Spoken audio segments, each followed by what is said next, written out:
ABP, kapisana ng mga broadcaster ng Pilipinas. MBC Network News, broadcasting nationwide, worldwide, and netwide. From MBC Manila Broadcasting Company in Pasay City, ito ang MBC Network News. Sa headlines ng MBC Network News, hinala ng AFP, mga maute, nagsasyabu muna bago sumabak sa bakbakan. Bahay na halos ayaw iwan ng maute, puno pala ng shabu. Pangulong Digong tumpak, maute, konektado talaga sa droga. Rider nabangga at pumailalim sa cement mixer truck matapos piliting maningit sa daan. Dalawang traffic enforcer ang bangsasagasaan ng isang motorista para takasan ng ginawang violation. Dalawang MMDA constable na inreklamo ng isang motorista nakatikim ng leksyon kay MMDA Chairman Danny Lim. Mag-ina tinadtad ng saksak sa Nueva Ecija, trabahador hinihinalang sospek. Pinas, hinirang na isa sa mga bagong Asian Tigers. Sino-sino ang mga artistang nag-breakthrough sa international scene? Mga mamahaling aso, pag nangailangan ng kidney, kukunin sa mga askal. Balita mula sa Estados Unidos, 10 bagong Earth-sized planets na diskubre ng NASA. Kobe Paras, itinanghal na Best Player of the Day sa FIBA 3-on-3. Nadine Lustre, nagpakawala ng matinding mura sa kanyang Twitter account. Baron Geisler, minura-mura ni Nadia Montenegro dahil sa sasakyan.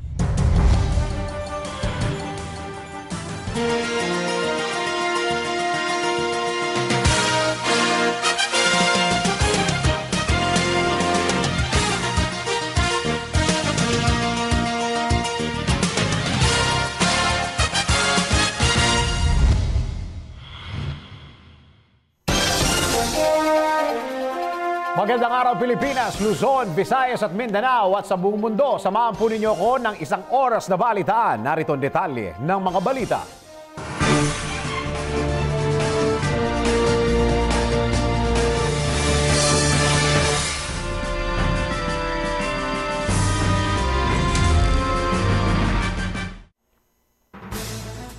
Mga maute, adik, lalo pang lumakas ang hinala na nagsasyabu muna ang mga miyembro ng maute bago sila makipagbakbakan sa mga militar. Ito'y matapos makubkob ng mga otoridad ang isang bahay na punong-puno ng mga iligal na droga sa Marawi City. Kung paano natunto ng mga sundalo ang bahay na puno ng droga, alamin natin yan sa report ni RH48 Sheila Idubas. Malakas ang hinala ng otoridad na bumabatak ng shabu ang mga terorista bago sumabak sa bakbakan sa Marawi. Ito ang dahilan kaya gising na gising at walang pagod ang mga terorista sa bakbakan kahit gabi na at kahit ilang araw tumatagal ang labanan. Ayon sa mga eksperto, kilala ang mga Maranao na hindi masyadong matapang sa labanan kumpara sa mga tausug sa Sulu at Tawi-Tawi dahil karamihan sa kanila ay negosyo ang nasa isip. Kaya nakapagtataka umano na handang-handa ang mga terorista sa pagharap sa kamatayan. Bukod dito, nakilala na rin ang Marawi na pugad ng mga kabataang gumagamit ng droga kahit bawal sa Islam ang mga bisyo gaya ng alak at illegal drugs. Mas lalo ring tumindi ang hinala na nagdodroga muna ang mga maute bago sumabak sa labanan matapos makumpiska ang bulto-bultong droga sa isang kuta ng maute sa tinaguriang war zone sa Marawi. Namataan ng mga sundalo ang mga armadong kalalakihan na pawang mga nakasuot ng kulay itim na damit na pang-ISIS at nakipagbarilan sa mga otoridad hanggang sa magtakbuhan ang mga ito sa bahay kung saan natagpuan ang bulto-bultong droga. Bukod sa pagdodroga, nilapastangan din umano ng Maute ISIS ang mga moske na pinipwestuhan ng kanilang snipers. Para sa MBC Network News RH48, Sheila Edubas naglilingkod sa pagbabalita.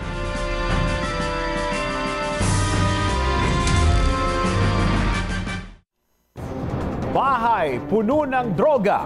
Isang bahay na ang nakakuha ng pansin ng mga militar matapos nila gawin ng mga maute ang lahat ng kanilang makakaya para lang hindi ito mapasok ng mga militar yung bahay.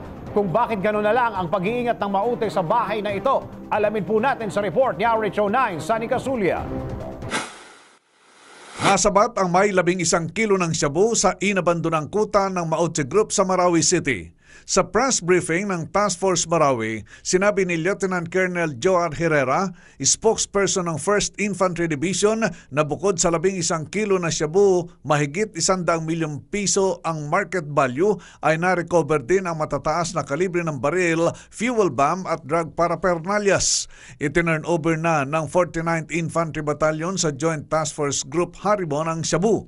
Ayon kay Lieutenant General Carlito Galvez Jr., Western Mindanao Command Chief, ang 11 kilong shabu na nasamsam ang pinakamalaking illegal drug haul sa ngayon. Ilang beses nang sinabi ng Pangulong Duterte na pinupondohan ng drug money ang Maute Terror Group at patunay nito ang malaking bulto ng shabu na daladala ng Maute sa kanilang kuta sa Marawi. Para sa MBC Network News, RH9, Sani Casulia, naglilingkod sa pagbabalita.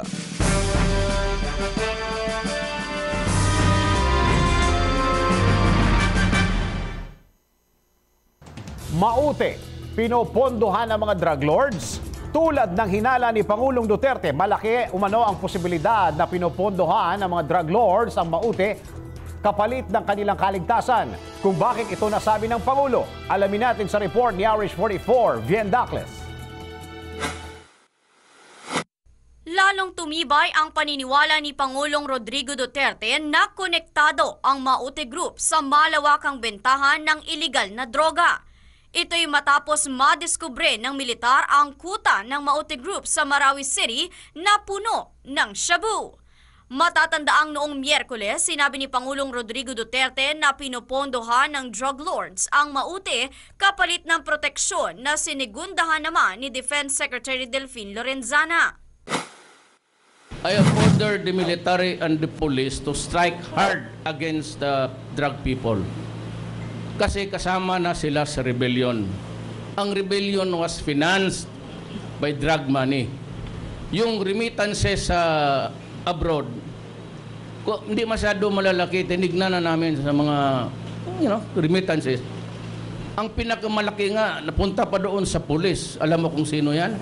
Yung babae na pulis na traidor, si Noblesa. Binanggit din ni Lorenzana na isa umanong miyembro ng Maute family na naglingkod na mayor ay kabilang sa narco-list ni Pangulong Duterte. Sa ngayon, umakyat na sa 345 ang patay sa halos isang buwan ng bakbakan sa Marawi City habang bumaba na sa 120 ang puwersa ng Maute Group sa lungsod at lumiit na ang lugar na kanilang okupado. Sa 345 nasawi, 257 ang miyembro ng Maute, 62 sa panig ng PNP at AFP, habang 26 ang sibilyan. Ayon kay Lieutenant Colonel Joar Herrera, spokesperson ng Joint Task Force Marawi, humina na ang puwersa ng Maute dahil paubos na ang kanilang bala. Aminado si Herrera na mayroon pa ring 400 sibilyan na trapped sa war zone habang 100 ang ginagamit ng Maute na human shield. Para sa MBC Network News, RH44, Vien Dacles, naglilingkod sa pagbabalita.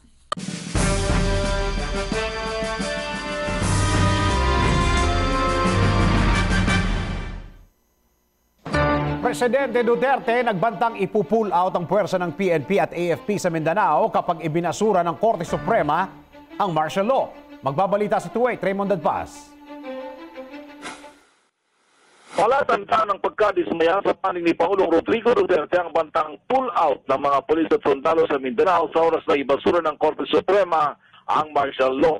Ito ang paniniwala ni Police Director General Ronald Bato de la Rosa kasunod ng muling paglantad sa publiko ng Pangulo at nagsalita tungkol sa martial law. Sinabi ni De La Rosa na marami nang namatay at nasugatan na sundalo at pulis dahil sa krisis sa Marawi.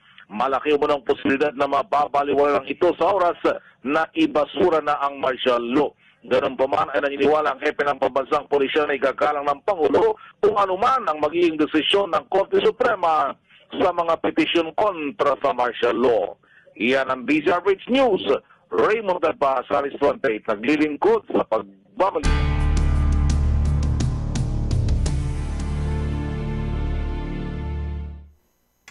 Mga evacuees, gutom na.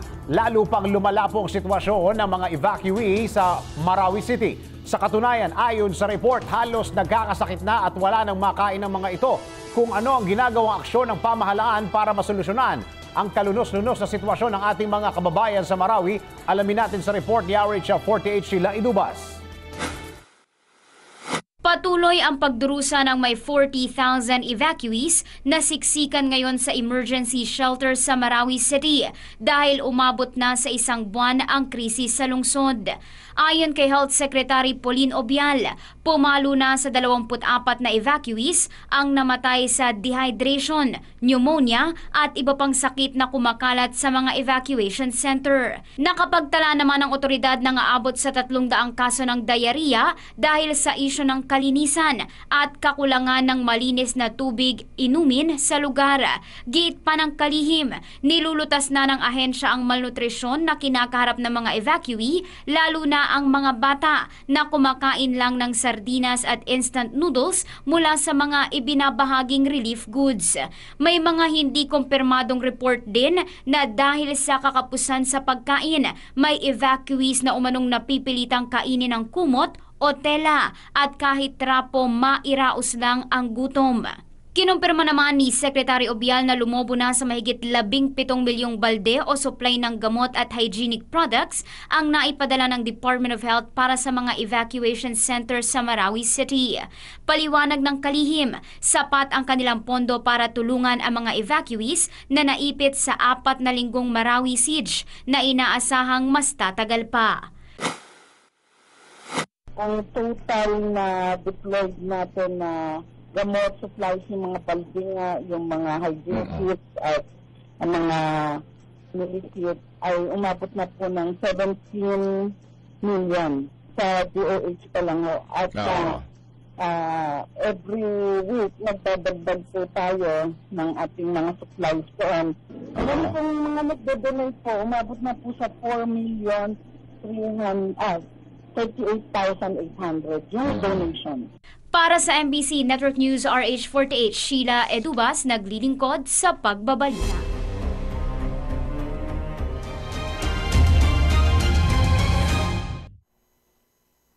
Samantala, mga pulis na sangkot sa pagpatay kay dating Albuera Mayor Espinosa sa loob ng kulungan. Nakalaya na. Magbabalita si 1-2 Manang Milky Rigunan. Dapat lang na batikusin ng Department of Justice dahil mismo ang DOJ ang nagbabaliwala sa batas at hindi isinusulong ang hustisya.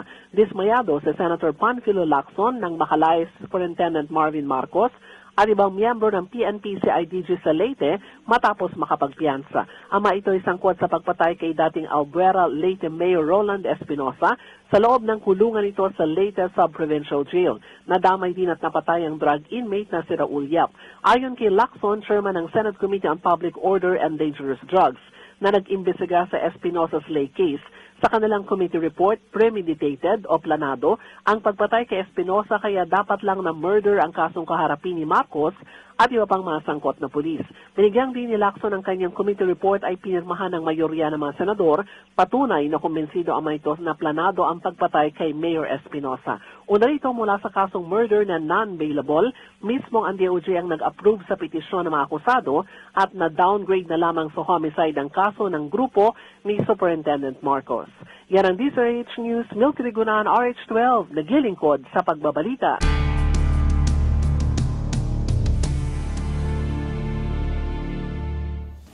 Samantala, puntahan po natin ang Marawi, malalakas na pagsabog at barilan, ramdam na ramdam pa rin sa Marawi. Magbabalita ng live, andun ngayon live si RH24 Edmar Estabillo. Edmar, airstrike ba ito?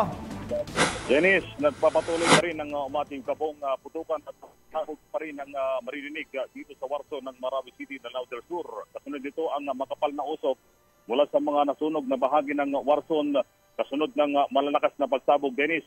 Mag-isang buwan na mula nang magsimulang gera, pero wala pa ring tigil ang bakbakan sa pagitan ng trupa ng pamahalaan at Mountain Group hanggang sa oras na ito.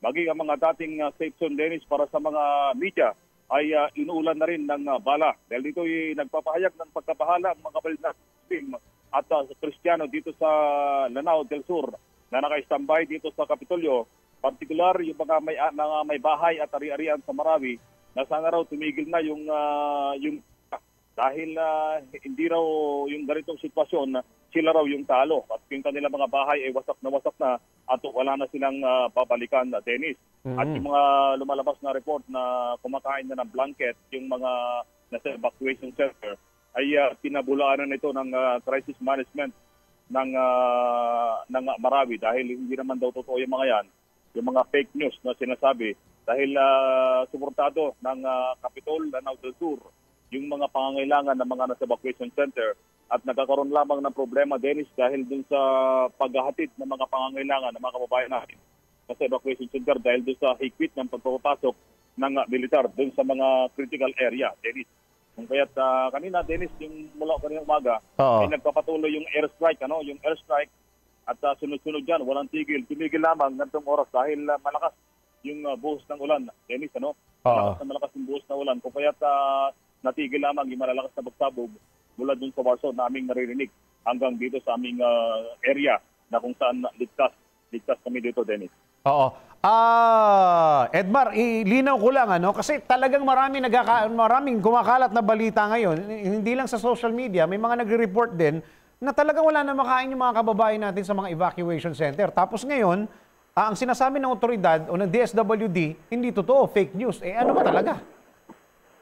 Hindi totoo yan, Dennis. Dahil ang sinasabi nga rito, dito lamang sa may Kapitolyo, Dennis, nagkakaroon sa pagkain. Yung mga kababayan natin dito, bagamat Ramadan, Ramadan, may oras ang pagkain. Pero, kita natin na suportado naman ng Capitol Lanao del Sur, yung mga kababayan natin dito. Pero, may nakausap ako kahapon na yung mga taga-Red Cross ng yung ibang bansa. Geneva. May mga lugar daw na, yung liblib na lugar, yung mga hindi na napupunta yung mga evacuation center na talagang kailangan ng tulong, Dennis. Yan ang sinasabi nila. Na kanilang ina-assess para dun sa pangangailangan ng mga kababayan natin doon. Okay. So, based on the statement of DSWD, parang sinasabi nilang fake news ito, hindi ito totoo. Hindi totoo, Dennis. Hindi naman totoo yan. Dahil talagang, alam mo naman ngayon, dami lumalabas na kung ano-ano. Meron pa lumalabas na yung daw ginagamit na bomba ng Pilipinang militar, inahaluan ng chemical, ng lasang chemical. Yung mga palabas na yan, hindi naman totoo. Dahil ang sinasabi raw, pag sumabog, 6 months mo pagka nalanghap mo, 6 months mo pa mararamdaman yung chemical at ikaw raw ay mamatay. Yung mga ganyang kwento na sinasabi naman ng Task Force Marawi na hindi yan totoo yung mga ganyan na mga balita. Balita dahil ang gera, Dennis, ay merong alituntunin yan. May tamang na yan. Hindi ka pwedeng kumamit kung ano-ano mga armas na hindi na ugnay doon sa labanan ng gera, Dennis. Yan ang sinasabi nila ng Task Force Marawi. Meron pa akong gusto itanong, Edmar, yung mga safe zone daw ay hindi na raw safe zone. Tinatamaan na daw ng mga bomba at saka bala. Gano'n ko totoo yan? Tama ka, Dennis. Dahil itong safe zone na Capitol, dahil kagabi, merong may mga kabalit tayo sa Nabuhay, mga taga-TV, na nagse-set up pa lamang nung kanilang para sa mga balitan sa gabi, bigla na lang may maligaw-ngaw yung putok ng baril at sumama dun dito sa may Capitol. Yung mataas na bahagi ng gusali at talagang yung isang crew ay dumapapa dahil sa takot, Kung nag-pack up yung mga kapatid natin sa Nabuhay at lumipat ng pwesto, Dennis. At sinasabi rin niya ng opisyal ng Task Force Marawi, maging yung kanilang headquarters ay inuulan na rin daw. Inuulan din ng bala kahit sila ay nasa ligtas na lugar. Hindi natin babanggitin yung lugar dahil pinupuntirya daw ng mga maute, itong Kapitolyo na. Ito yung mga pinaka-latest dito, Dennis. Okay. Yung kanina nangyari kaninang madaling araw, ano yun? Airstrike ba yun? Dennis, yung mga pagsabog yan, yung mga pagsabog, wala pang airstrike pag ganung oras, Dennis, Wala pa? Okay. Wala pa. Siguro, this brings me to my next question. Yung schedule ba ng airstrike, kahit kayo mga media, hindi nyo alam, Walang sinasabing gano'n. Nagulat ka na lamang, Dennis, pagka mayroong narinig na lipad ng aeroplano, yung malakas, yung mga aircraft, makikita mo yan, dumadagundong. Kasunod na yun, Dennis, yung malakas na magsabog. Okay. Ito last na, Edmar, kasi may mga balita, kaya ang dami-dami pang mga tao, mga kababayan natin, mga kapatid natin na Muslim, sa kanilang mga bahay, dahil pag nire-rescue daw sila ng mga sundalo at mga pulis, ayaw daw nilang sumama dahil hindi Muslim. Totoo ba yun? Ang pumapasok doon sa loob, Dennis, yung mga volunteer rescue na membro ng MILF at saka yung mga volunteer ng PDRRMO. Sila yung mga maranaw. Oo. At sila yung pumapasok doon sa mga critical area Okay. para kunin yung mga babae natin. Oo. Pero may mga report talagang ganyan na hindi, yung iba ayaw sumama. Ayaw sumama. Ayaw sumama. Oo, choice na nila yun. Problema. Oo, yun ang problema dyan. Okay. Sige, maraming salamat, Edmar. At tuloy pa rin, bili namin sa'yo. Mag-ingat. Yes, Dennis. Maraming salamat mula sa Marawi City. Yan ang DZRH News. Edmar Estabilio, RS24, naglilingkod sa pagbabalita. Nagbabalita ng live mula sa Marawi City, C24, Edmar Estabilio.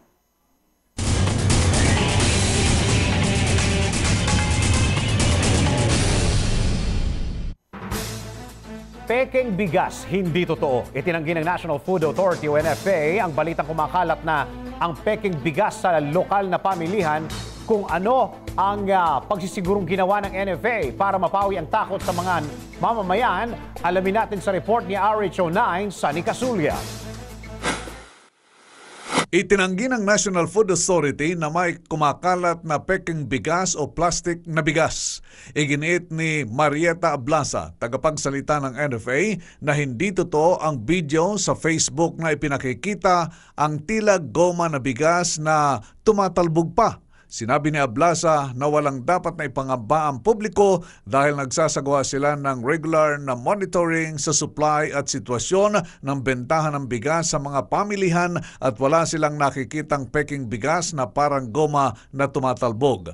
Kahit ang samahan sa industriya ng agrikultura o SINAG ay hindi kumbensido na may peking bigas na kumakalat sa bansa. Paliwanag ni Rosendo So, chairman ng SINAG, sa social media pa lamang ito nakikita at wala pang aktwal na sumbong o reklamo hinggil dito. Para sa MBC Network News, RH9, Sunny Casulia, naglilingkod sa pagbabalita. Sa Mandala, dalawang babae binunggo ng motor. Ako, yung mga pasaway na tricycle driver dyan na patuloy na pumaparada sa daanan ng mga pedestrian, mahiya-hiya naman po kayo. Pati na rin doon sa mga nagmumotor. Tumingin naman kayo sa inyong mga dinadaanan. Para hindi matulad sa video na ito kung saan dalawang babae ang sinalpok ng motorsiklo. Para sa detalye po ng balitang yan, alamin po natin kay RH44 Viedacles. Trending ngayon sa social media ang video ng dalawang babaeng naglalakad sa gilid ng kalsada na binunggo ng motorsiklo. Makikita sa video footage na naglalakad sa tabi ng kalsada ang dalawang babae nang bahagyang gumitna ang mga ito dahil sa tricycle na ipinarada sa bangketa, lugar kung saan dapat lumalakad ang mga pedestrian. Tila hindi naman nakatingin sa daan ang driver ng motorsiklo dahil walang pagdadalawang isip nitong sinalpok ang dalawang babaeng naglalakad. Mabuti na lang at hindi masyadong napuruhan ang mga biktima pero napaupo sa kalsada ang isa sa mga babae habang tumakas naman ang driver ng motorsiklo. Pangkaraniwan ng angal ng mga pedestrian ang pag-ukupa ng mga vendors sa mga bangketa o sidewalk. Gayon din ang paggamit dito ng mga may bahay at negosyo para sa kanilang interes imbis na magamit ng mga taong naglalakad sa kalsada. Para sa MBC Network News, RH44, Viedacles, naglilingkod sa pagbabalita.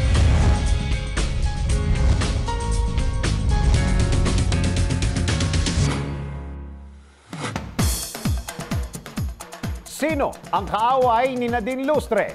Nadine Lustre nagpakawala ng matinding mura sa kanyang Twitter account. Magbabalita si RH43, si Rocky.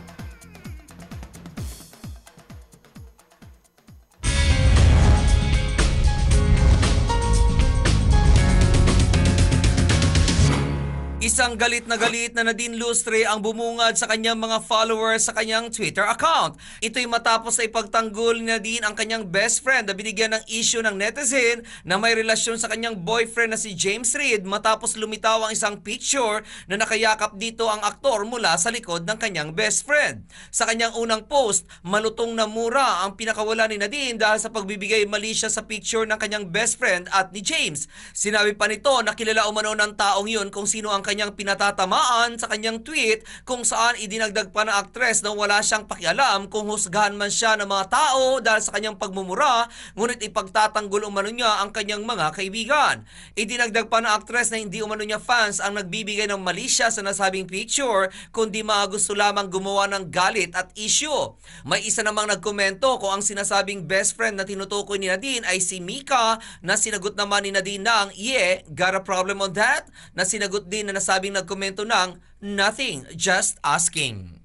At yan aking balita. Ako naman si RH43 Rocky, ang inyong kaliga sa mundo ng showbiz. Sa pagbabalik ng MBC Network News, rider na bangga at pumailalim sa cement mixer truck matapos piliting maningit sa daan.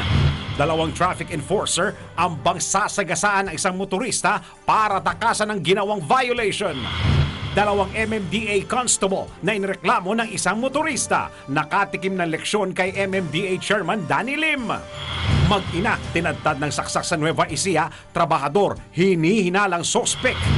Pinas, hinirang na isa sa mga bagong Asian Tigers. Sino-sino ang mga artistang nag-breakthrough sa international scene? Mga mamahaling aso, pag nangailangan ng kidney, kukunin sa mga askal. Balita mula sa Estados Unidos, 10 bagong Earth-sized planets na diskubre ng NASA. Kobe Paras, itinanghal na Best Player of the Day sa FIBA 3-on-3. Baron Geisler, minura-mura ni Nadia Montenegro dahil sa sasakyan. Mga detalye sa pagbabalik yan ng MBC Network News. Bonding with the family pag may time. Try ng bagong recipe pag may time. Business pag may time. Dahil ang may pride, may time. Pride Power Wash. Tama sa washing machine. Tama sa mancha. Kasi may stain away formula, di ka kusot ng kusot. Tama ang bula, di ka banlaw ng banlaw. Tama sa motor, dahil walang chalk na pwedeng magbara. Pride Power Wash. Tama sa washing machine. Update pag may time. All you need is Pride. ACS. Kaanda. Kaanda. Kaanda. Ang paglalaba, nakukuha yan sa Gaanda. Pinagagaan at pinagaganda ng Pride. May dagdag alaga ng fabric conditioner, nililinis, pinababango, pinalalambot, inaalagaan ang kulay ng damit para gaanda ang pamilya. Ang ganda ko! Pride with fabric conditioner. Di biro maging nurse. Dapat marunong sa sakit at marunong ding mag-alaga. Yun bang may malasakit? Kaya pagdating sa bath soap, hanap ko, tulad ko, lalo't may pamilya ako. Kaya ang gamit ko, Shield Bath Soap. Galit ito sa sakit na dulot ng germs. May antibacterial na pareho ng sa leading brand. At may malasakit sa skin dahil may Shea Butter Moisturizer. May malasakit din sa budget dahil super affordable. Kaya naman approved ito ng Philippine Nurses Association. Shield. Galit sa sakit, may malasakit. ACS.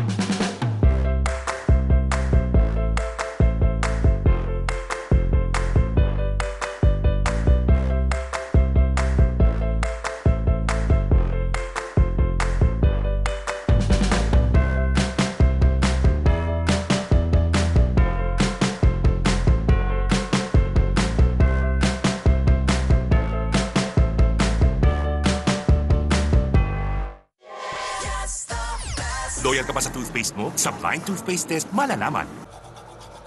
Excuse me, anong toothpaste ang ginamit niyo? Eddie, yung lagi ko ring gamit. Unique pala! Mali tayo! Ayon sa research, 6 out of 10 Filipinos nagkamali din. Parehong nabibigay ng maximum fluoride protection, fresh breath, healthy gums at approved ng Philippine Dental Association. Parang toothpaste ko? Pero ang unique, mas affordable ang presyo. Mali na naman tayo! Dahil hindi unique ang toothpaste mo, try mo po. Unique, it's your toothpaste at your price. ACS.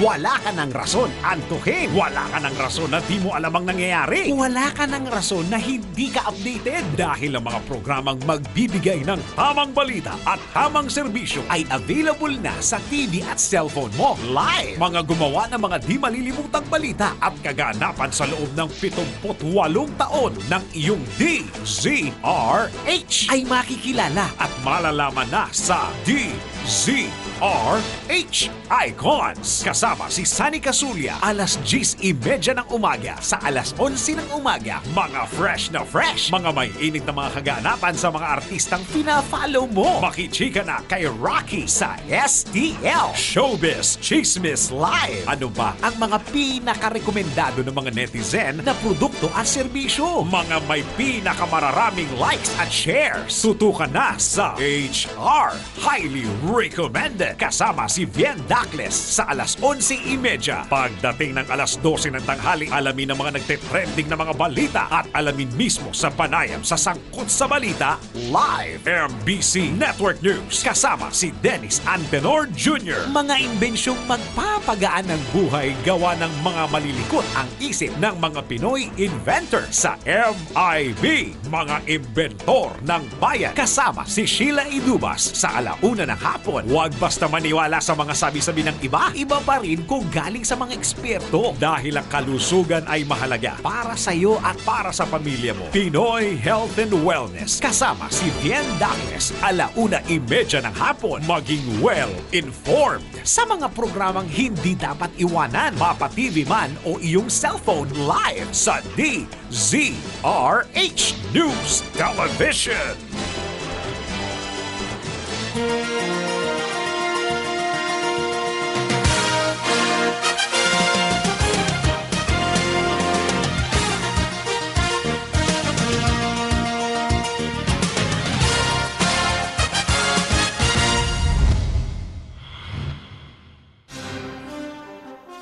Tuloy ang mga balita sa MBC Network News.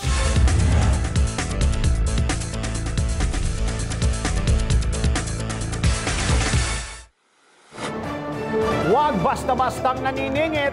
Yan ay upang maiwasan ang anumang posibleng sakuna o aksidente, lalo na po sa kalsada. Ito ay para hindi ka matulad sa isang rider na nasangkot tuloy sa isang aksidente. Alamin ang kabuang detalye ng report na yan mula kay RH44 Vien Dacles.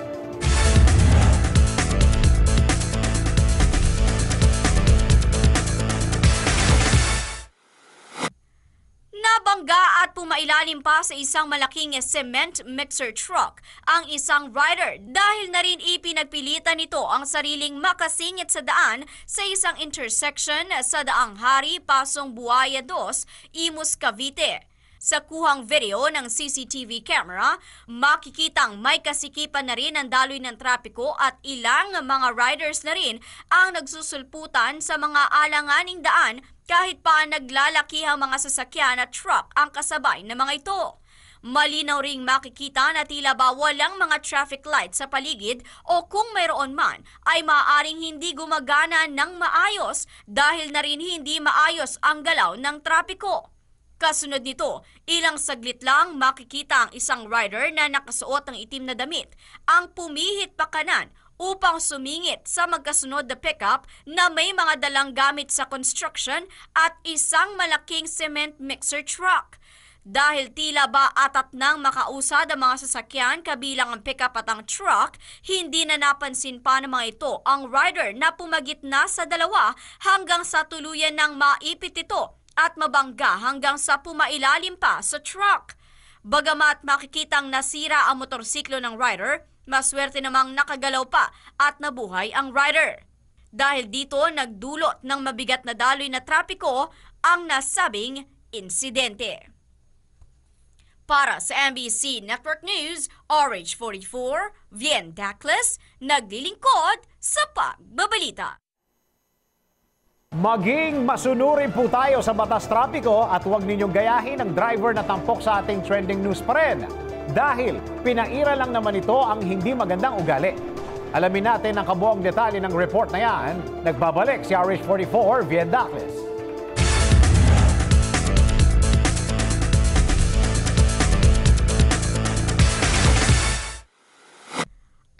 Sasagasaan ang dalawang traffic enforcer hanggang sa tuluyang takasan ang ginawang traffic violation upang makaiwas na matiketan. Sa video na in-upload ng isang Arthur O, makikita ang isang pulang Innova na may plate number na AJA 4427 na una itong hinarangan ng isang traffic enforcer matapos na ireklamong nag-counterflow. Dahil ayaw umano makipag-usap ang driver ng naturang sasakyan sa enforcer, minabuti nitong iharang ang sarili upang hindi makatakas ang pasaway na motorista.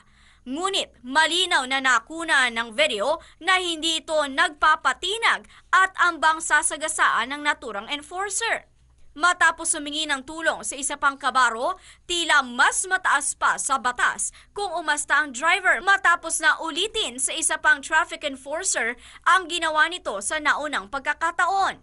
Sa sumunod na pangyayari, makikitang nakakuha ng tiempo ang pulang Innova, dahilan kung kaya tuluyan na itong humarurot palayo at tinakbuhan ang kasalanan nito. Para sa MBC Network News, RH44, Vien Dacles, naglilingkod sa pagbabalita.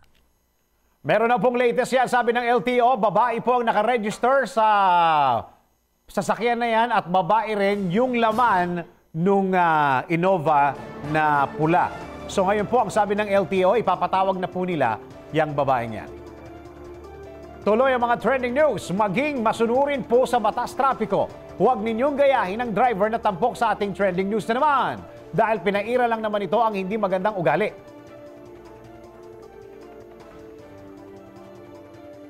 Ito yung kanina. Supposed to be. Okay. Para sa susunod na trending news, 2 MMDA constable po na inireklamo ng isang motorista nakatikim ng leksyon mula kay MMDA Chairman General Danny Lim. Nagbabalik si RH44, Vien Dacles.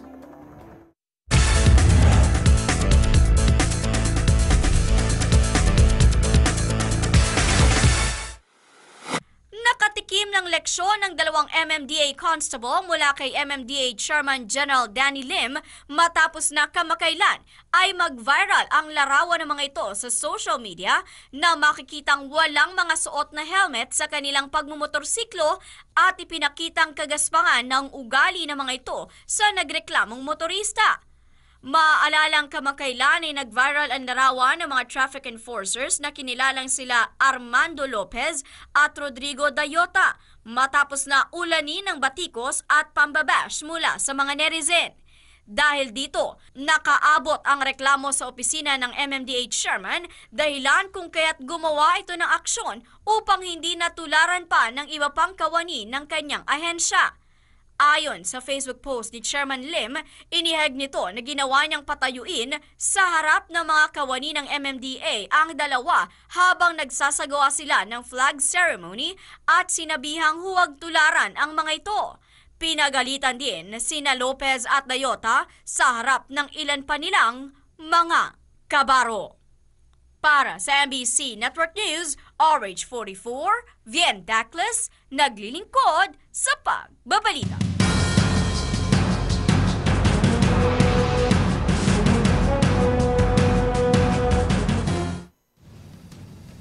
Mag-ina, pinagsasaksak patay ang mag-ina matapos pagsasaksakin ng isa umanong trabahador sa Nueva Ecija.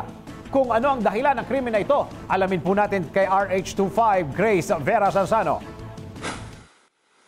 Wala ng buhay at tad ng saksak sa iba't ibang bahagi ng kanilang katawan. Nagmatagpuan ng kanilang kaanak ang isang ginang at ang kanyang 3 taong gulang na anak. Samantalang sugatan naman ang kanyang 8 taong gulang na panganay na anak sa barangay Malayantok, Santo Domingo, Nueva Ecija. Kinilala ang biktima na sina Jonalyn Geranta, 29 anyos, at ang kanilang anak na 3 taong gulang. Natagpuan sa kanilang garahe na may saksak sa dibdib at walang saplot sa pangibaba nang makita sa kanilang kaanak. Habang sa banyo naman ang 3 taong gulang na bunsong anak na si Zian Ryan Gerante. Samantala, swerte namang nakaligtas ang kanyang 8 taong gulang na panganay na anak na kinilalang si Scarlett Geranta na siyang nagtutun sino ang salarin. Kaagad namang naaresto ng mga nagrespondeng barangay Tanod ang suspek na kinilalang si Placido Villanueva, 29 anyos, at Tubong Santiago Isabela. Sa kasalukuyan, ito ay nakukulong at nakaharap sa kasong double murder at frustrated murder. Samantala, inamin naman ng naturang suspect na kanya ngang nagawa ang naturang karumal-dumal na pagpatay. Yan ang ating update. Ito si RH25, Grace Vera Sansano ng DZRH News, naglilingkod sa pagbabalita.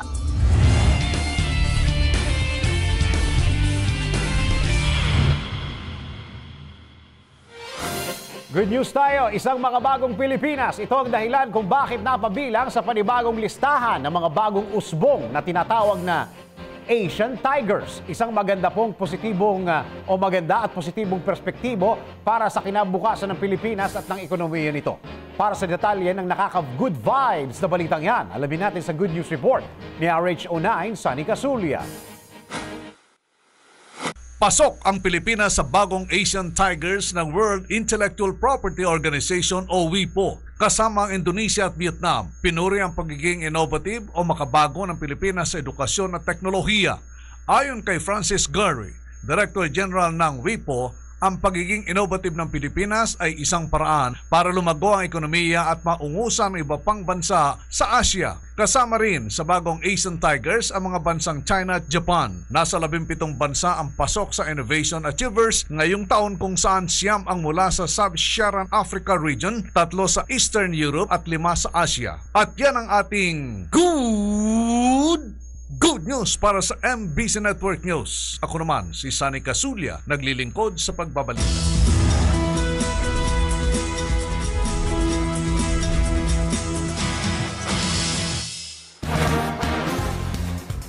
Sikat ba ang idol mo?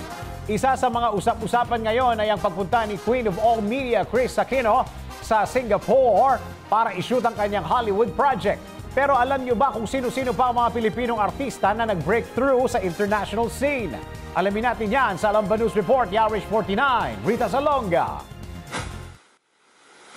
Tumulak na papuntang Singapore ang Queen of All Media na si Kris Aquino para i-shoot doon ang isang not-so-secret Hollywood project nito.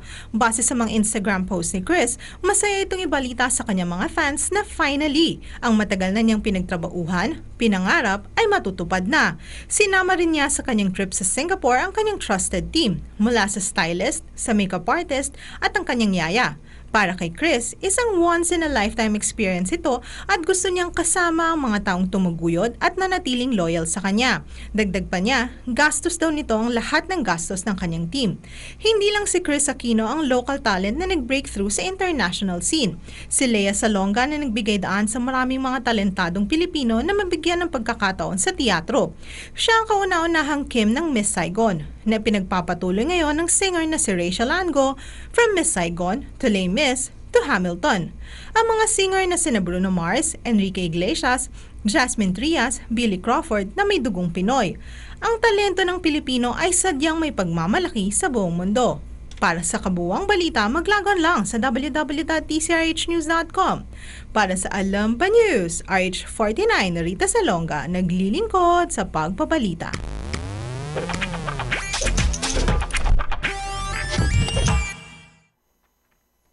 Bagong segment. O ito, itag nyo na to sa mga, o itag nyo na po yung mga kaibigan nyong animal lover. Lalo na yung mga may alagang aso, mga mamahaling aso. Pag nangailangan ng kidney, maaari na daw kumuha sa mga askal? Kung papaano at ano ang kondisyon, alamin natin sa PS I Tag You ni RH44 Viendacles.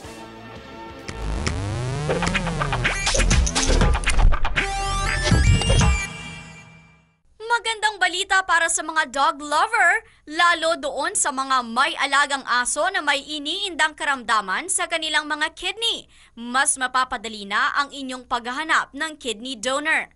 Alam niyo ba na sa Amerika, kapag nangangailangan ang inyong aso ng kidney, maaari siyang kumuha sa isang stray o palaboy-laboy na aso. Basta't i-a-adopt o aalagaan rin ng owner ang palaboy na aso pagkatapos ng operasyon. Sa ganitong paraan, hindi lang isa, kundi 2 hayop pa ang inyong matutulungan.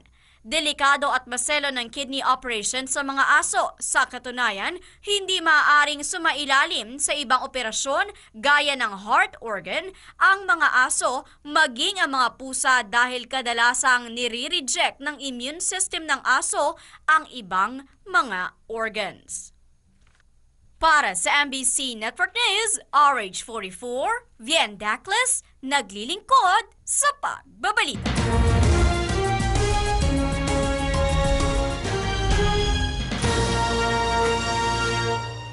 Nadiskubre ng National Aeronautics and Space Administration o NASA ang 10 bagong rocky Earth-sized planets na merong tubig at kayang sumuporta ng buhay. Ayon sa NASA, nadiskubre ng kanilang Kepler mission team ang 219 na bagong potential exoplanets o mga planeta na nasa labas ng ating solar system. At 10 sa mga ito ang maihahalin tulad sa Earth. Hindi masyadong malapit sa araw kaya't katamtaman lang ang init at hindi rin naman masyadong malayo kaya hindi masyadong malamig at higit sa lahat ay may tubig. Ang Kepler mission team ay inilunsad noong 2009 para magsagawa ng pag-aaral sa Milky Way Galaxy. Parehas na umiikot ang 10 planeta sa sarili nilang araw gaya ng ginagawa ng Earth.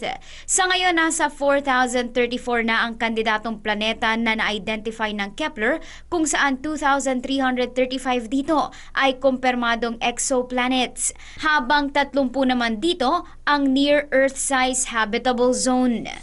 Samantala, kinumpirma ng mga otoridad na isang terrorist attack ang pinakabagong pag-atake sa London. Isa ang naitalang patay habang 8 naman ang sugatan makaraang araruhin ng isang truck ang mga Muslim worshipper na nagdadasal malapit sa isang moske. Batay sa report, kapareho ito ng insidente ng pag-atake sa tanyag na London Bridge kung saan 3 kalalakihan naman ang nanaksak sa mga bystander matapos managasa ng mga pedestrian na nag-iwan ng 7 kataong patay. Sa kabila nito, nanawagan si London Mayor Sadiq Khan sa mga residente na manatiling kalmado sa gitna ng sunod-sunod na pag-atake. Para sa MBC Network News RH48, Sheila Edubas, naglilingkod sa pagbabalita.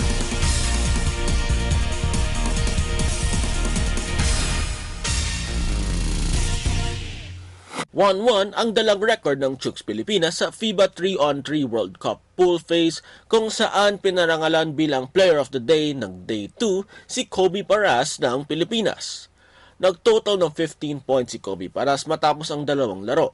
12 points ang ginawa niya para talunin ang high-ranking na Romanian team sa 3-on-3 tournament.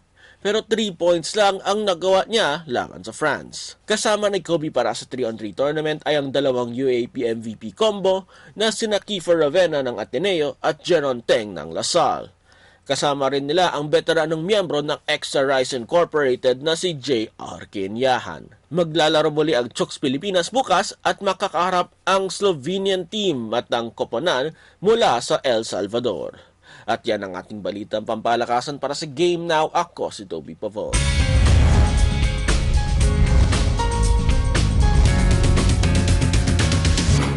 Marami ang nagtatanong kung si Nadia Montenegro ba ang tinutukoy ni Baron Geisler sa pangalang Nadia Montenegro na kanyang binanggit na umano'y ng gangster sa kanya. Sa kanyang Facebook post na agad naman niyang tinanggal, pinost ni Baron ang mga text sa kanya ng sinasabi niyang Nadia na ang spelling ay N-A-J-A, malayo sa tunay na spelling ng pangalan na aktres na N-A-D-I-A. Sa nasabing text message, pinagmumura ng umano'y Nadia si Baron dahil lamang sa sasakyan kung saan naresbakan ito ni Baron at sinabi nito sa kanyang post na, "Ginangster ako, ibalik mo na lang ang Camry ko, huli ka," at nilagyan niya ito ng hashtag na, "Patayin mo na ako, wag lang ang aking dignidad."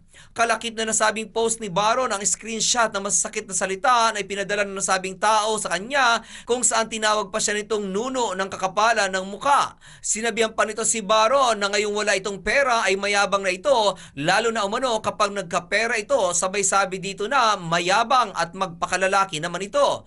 Ayon pa rin sa nasabing texter, iyon na ang huling pagkakataon na magte-text siya kay Baron dahil tatanggalin na niya ito ng tuluyan sa kanyang buhay dahil napaka-ungrateful ipagtanggol umano nito at isa itong piece of shit.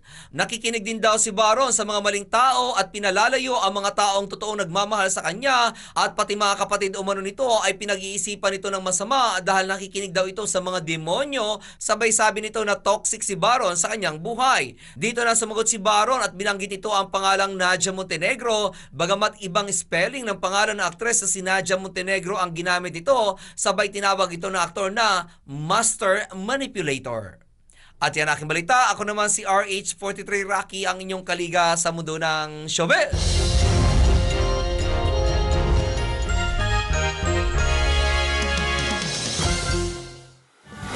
Para po sa lagay ng ating panahon, mainit at maaliwalas sa panahon ang ating naranasan ngayong umaga. Mananatili kaya ito buong maghapon? O tulad na naman na nangyari kagabi na biglang bumusang, grabe, lakas ng ulan. Ngunit panandalian lamang. Alamin po natin ang latest weather situation sa buong kapuluan mula kay Amor Laros. Straight from Panahon TV. Amor? Kahapon, matinding buhos ng ulan at malakas na hangin ang naranasan sa ilang bahagi ng ating bansa dahil po yan sa tinatawag na thunderstorms. Ngayong Martes, mauulit kaya ang ganitong weather condition? Alamin natin ang forecast ng Pag-asa. Sa Luzon, magandang panahon ang iiral dahil pa rin sa ridge ng high pressure area. Mainit at maalinsangan dahil ang temperatura posibleng pumalo yan ng 35 degrees Celsius. Pero kahit gaano kainit, may chances pa rin ng thunderstorms sa latter part of the day. Sa Visayas naman tayo, bahagya hanggang sa maulap ang kalangitan dito sa Tacloban, Iloilo, Bacolod at Metro Cebu. Pero sa mga lalabas ng bahay, make sure na magdala pa rin ng payong proteksyon yan sa matinding init at panghanda mo pa sa mga posibleng pag-ulan. And lastly, for Mindanao area, magpapakita si Haring Araw pero maghanda pa rin dahil kahit hindi kayo inaabot ng ridge ng high pressure area, may chance pa rin ng mga pulupulong pag-ulan o pagkidlat pagkulog lalo na mamayang hapon o kaya naman ay sa gabi. Samantala, minsan mainit, minsan naman maulana. Pero kung nakahanda ka, wala kang magiging problema. Kaya bilang gabay sa iyong activities, narito ang inaasahan lagay ng panahon in the next 3 days. Unahin natin sa Metro Manila, magpapatuloy ang magandang panahon kaya makakapaglaba ka naman. Pero ipasok ka agad ang mga damit lalo na sa bandang hapon dahil dito lumalaki ang tsansa ng mga pag-ulan o pagkidlat pagkulog. Dako naman tayo sa Cebu, ang temperatura nasa pagitan ng 25 to 33 degrees Celsius. Warm and humid pero mag-amping pa rin dahil possible pa rin ang rain showers o thunderstorms simula yan bukas hanggang sa Friday. At panghuli natin sa Davao, sa mga kababayan natin dyan na kumaulan po bukas kaya kung wala namang importanteng lakad, better stay at home. Don't worry dahil mag-i-improve naman ang weather pagsapit yan ng Huwebes at ng Biyernes. At yan muna ang latest mula rito sa Quezon City. Ito ang Panahon TV kung saan walang pinipiling panahon ang pagbibigay impormasyon. Ako po ang inyong weather lover, Amor La Rosa. Back to studio. Ang bahaging ito ay hatid sa inyo ng Air 21. Sagot ko, padala mo.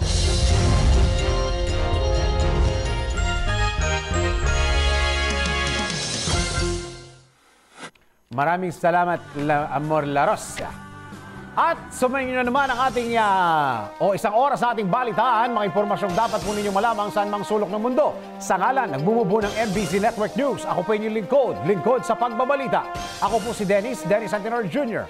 Bukas, alas 12 ng tanghali, tuloy-tuloy ang ating balitaan dito lamang sa MBC Network News.